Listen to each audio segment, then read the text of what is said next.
Yeye mga kakupido.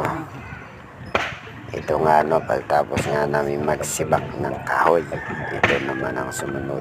Tamang kamada muna kami o pagsasalangsang ng maayos para di magulo.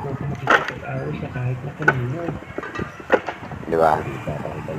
Ito nga, kakamada na namin ito mga kakupido. Ito nga ang buhay namin dito sa probinsya. Sino mga nakarinig yan?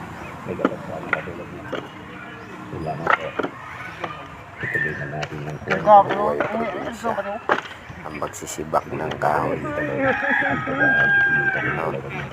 ang pangangahoy sa bukid, mga kahoy lang. Yan ang buhay dito sa probinsya.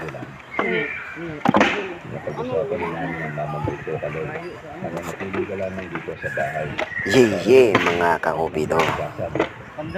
Ito nga pagtapos nga namin magsibak ng kahoy, ito naman ang sumunod. Tamang kamada muna